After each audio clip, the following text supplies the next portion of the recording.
Manindog ta mga igsoon alang sa pagbasa sa parte sa pulong sa Dios nga atong pamalandungan karon nga makita sa Mateo 4 magsugod sa 18 hangtod sa 22.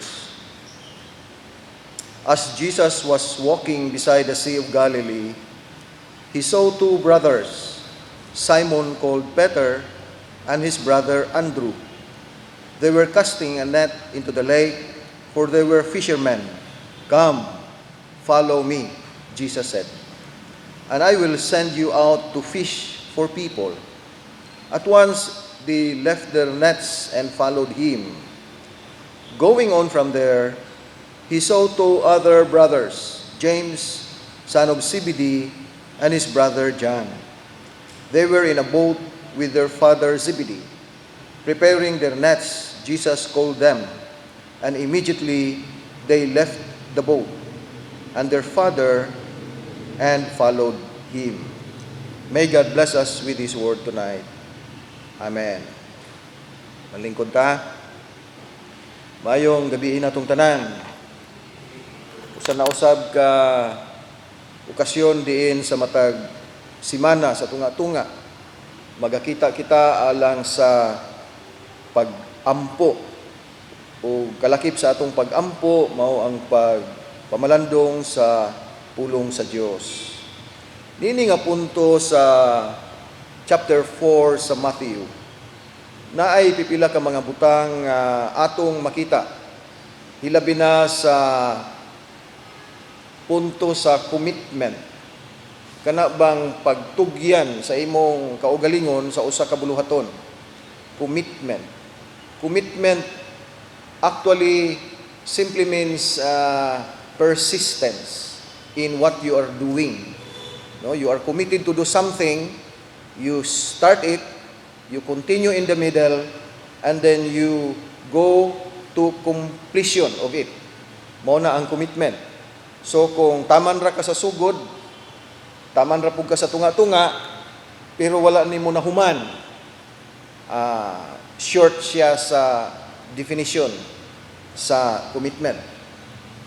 Kung atong tanawon ang passage, mura bag kung sa Sunday school pa ni atong bata pa ta, we recalled how it was very easy for first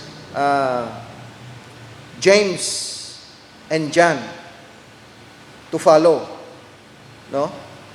Or shall I say earlier, si Peter ug si Andrew. Mura bag kung maminaw ta sa atong Sunday school teacher nga iyang gibasa nga as Jesus was walking beside the Sea of Galilee, he saw two brothers, Simon called Peter and his brother Andrew. And then they were casting a net into the lake, for they were fishermen. Unya mingon din si Jesus, "Ali, sunod nako. Come, follow me, and I will send you out to fish for people." Tanawa sa 20. At once, they left their nets and followed him. Wa mo'y nakita ana nga ang edad siguro pud ana ni James ug ni John, posible nga pari-pareha pud kang Jesus. Maybe manghud siguro gamay ni Jesus or magulang ni Jesus. At that time, sa pagsugod ni Jesus sa ministry, he was around 30 years old. So kung ninyong tanawon, si James o si John, fishermen sila from childhood. Gikan sa ilang pagkabata, mangingisda sila, uban sa ilang amahan. Si James o si John. Pati po si Peter o si Andrew nga managsuon. No? Si Peter o si Andrew, managsuon sila, nangisda sila from their young age, padulong na sa, buta na to, more or less 30. Ato na lang isibo nga pare-pareha sila edad ni Jesus. And it's the same way sa verse 21 to 22. Ang magsuon nga si James o si John, nga anak ni Zebedee. Nabalik-balik na ko ni ganina nga ang una day si Peter man day o si Andrew. Pero ang akong hunahuna na anad ni James o ni John, kay mong manggod ni gitawag ni Jesus nga sons of thunder. Kay nangasuko sila kay naayo sa kalugar nga ilang adtuan pero dili sila i-welcome So ingon ni si James ug si John, unsa ka Ginoo imo silang pa ipanaog nimo ang liti. Thunder. Aron musugot sila, aron makita nila ang imong gahom. Pero ingon po si Jesus nga wala lang mo nasayod sa espiritu sa Dios, sa gugma sa Dios. So kini the same with Peter and Andrew, si James ug si John nga anak ni Zebedee, mga fishermen pud ni sila. Namubalik ta sa akong first na point. Can you not imagine a person that has been fishing for his livelihood for 30 years more or less, and then with just one sentence of Jesus, "Come, follow me, and I will make you fishers of men." Kung ninyo nakita ang punto kung unsa ka abrupt. Although pipila siguro ka mga days nag-uban na ni sila, nakita na ni Peter o ni Andrew, kay si Andrew former ni siya nga disciple ni John the Baptist. So sa dihang gibautismuhan si Jesus ni John the Baptist ug nagsugod si Jesus sa iyang ministry, si Andrew na-attract siya ni Jesus. So instead of following John the Baptist, mibalhin siya ug mi-follow siya ni Jesus. So maybe at that time, pero it was quite a short time of acquaintance. It was just a short time of going together in the ministry. The fishing act or the livelihood of fishing was occurring in the life of these 4 fishermen for quite a long time. Puta na to siguro, nagsugod silang pangisda, mga 10 years sila. So ibutan na to, nasa mga 20 years or 15 years silang kapangisda. And then suddenly, so that's how powerful the recruitment system of Jesus. But then, of course, He was Jesus. He was God. He had the power to recruit. And He was very convincing because of the quality of His teaching, His preaching, the wonder of His healing ministry. Nga ang mga buta nakakita, ang mga bungol nakadungog, ang mga bakol nakalakaw. But then if you talk about the 4 disciples, the new recruits, I wonder how they suddenly come to a point that they will stop fishing and follow Jesus. A very different profession, no? Murabag ka ng usa ka lawyer. I know of a lawyer evangelist in the 19th century, mga around 1800s. He was very effective in his being an evangelist. Una dito siya sa America, then iyang i-cover ang England, ang Europe, and then other continents and other countries. And he was able to convert thousands and thousands of people. He was an attorney. He was a lawyer. Pero gibiyaan niya ang iyang pagka-lawyer kay gusto siya mahimong abogado sa pulong sa Diyos. He became a pastor, he became an evangelist, and he was very effective. He was very spirit-filled evangelist. Gibless sa Ginoo ang iyang ministry. Sa kanipong panahon ni Peter ug ni Andrew ug ni James ug ni John and others, nga gibiyaan nila ang ilang sigurado na nga panginabuhi. Kay sa unang panahon, naa siguro inihit, pero most of the time, daghan silang makuha nga fish dito sa Sea of Galilee. Mao ang ilang fishing ground, ang Sea of Galilee, or in other words, Sea of Tiberias. For 10 years plus, halos kada adlaw, kada kadlawon, gapang pangisda sila o nabuhi sila. They were able to support their families. And then here comes Jesus suddenly saying, "Come, follow me." Diba? So gibuhian dayon nila ilang nets. Nya dili to sayon ilang gihimo kay katungan net ginagamit nila for many years as fishermen. And then they committed suddenly to follow Jesus, which means another kind of lifestyle. Nganong another kind of lifestyle man? Dili naman sila mangisda. Dili naman bangka, dili naman net, dili naman kanang bugsay, dili naman dagat ang ilang occupation. Ang ilang occupation is to follow and follow and follow Jesus. Then kung ninyong tanawon ang life kaning upat, si Peter, si Andrew, si James ug si John, together with except lang ni Judas, kining 11, they were successful in their ministry. It's not that kind of success nga sa kalibutan nga mudagan ang kwarta, mudagan ang properties, mudako ang influensya, but lahi, they have this spiritual success. They were killed in the name of the gospel. We heard from tradition that Peter was crucified inversely.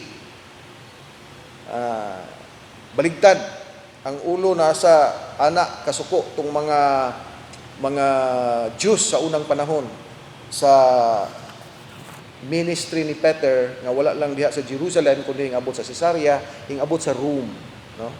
And together with others who were persecuted, they were killed in the name of the gospel. But they were successful because they were committed.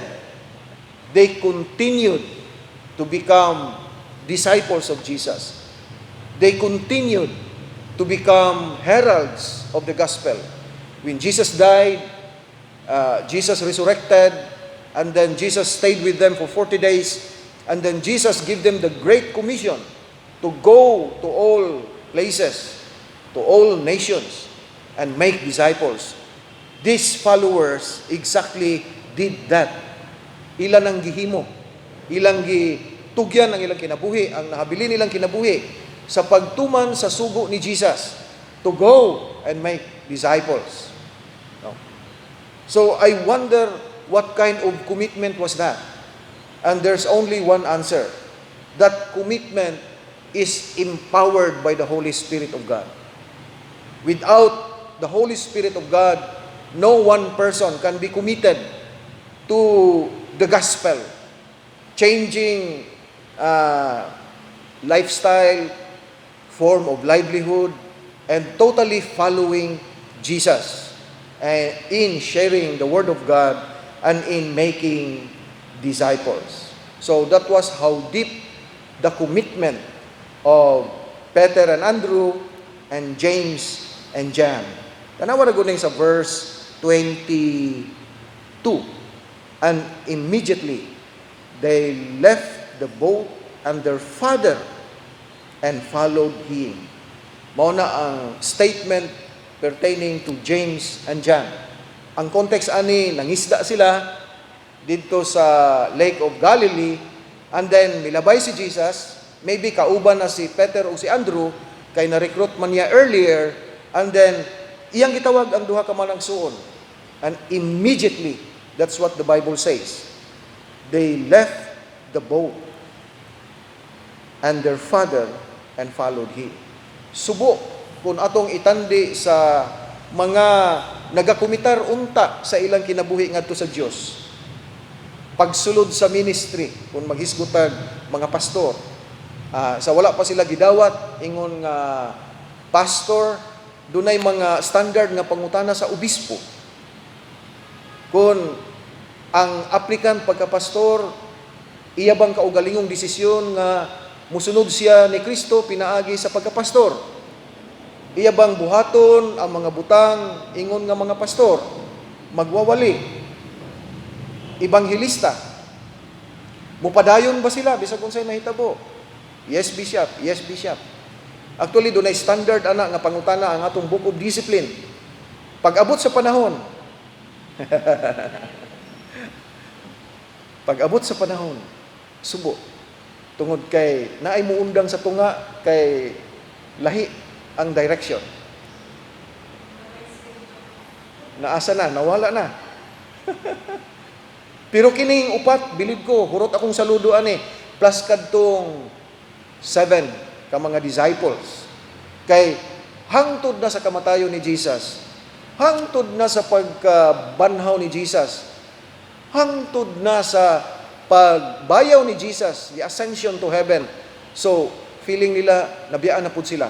But thank you for that situation at the Pentecost where they were instructed by Jesus to wait for the Holy Spirit, and then they were visited by the power of the Holy Spirit, and then they went on in their ministry. Peter, as the leader of the Christian church in Jerusalem and in other places, and other disciples going to some places outside of Jerusalem to preach the gospel. So this is a challenge for us. This is a challenge for us pastors today. Maybe it is good for us to renew our commitment, to ask ourselves, siguro mga pila na takatuig nga gi-accept ta as local pastor, pila na takatuig nga giordinahan ta, and then from time to time mangutana ta kung naa pa ba tong atong commitment. Naapod ko'y nadunggan nga sakit paminawon nga natay mga pastor nga nahiadto sa laing lugar, nahiadto sa laing nga nasod. Pagbiya nila, pastor sila. Pag abot dito, matingala na lang tang nawala naman sa sirkulasyon sa mga pastor. No? So this is a challenge, and this is an encouragement for all of us, not only pastors, but even those people who decided themselves to follow Jesus at the earlier time. It is good that we, from time to time, ingon pa si Paul, examine your faith always. No? Subaya kanunay ang imong pagtuo. Subaya kanunay ang imong commitment. Aron dili ta mapalong sa unahan, dili ta mahunong sa unahan, kundi magpadayon hangtod pagbalik ni Kristo. Kung unsa ka paspas ang ilang response, tungod kay gi-invite sila ni Jesus, "Come, follow me, and I will send you out to fish for people." Maupod ka consistent ang ilang commitment. Nga nagpadayon sila, dili ingon nga wala sila problema sa ilang pagpadayon, daghay hulga sa kinabuhi. They were threatened with their life. They were persecuted. They were denied of comfort as they followed the Spirit of Jesus in going to the farthest places in the old Mediterranean country, or how do we call that? Nation, or the Roman Empire at that time. It wasn't easy. The road was rough. The provision was scarce, and there were many discouragement along the way. And there were many persecutions from the Jewish people, especially those who did not believe on the gospel of Jesus. They continued on with their practice of Judaism. And there are many Gentiles. There were many Gentiles who rejected the message of Jesus. It was so discouraging for them. But then they were inspirations because they continued on and on and on and on in spite of the many challenges and hindrances in their ministry. Now, I know that God has been asking us to, if we continue, because Jesus even today continues to invite us not to surrender.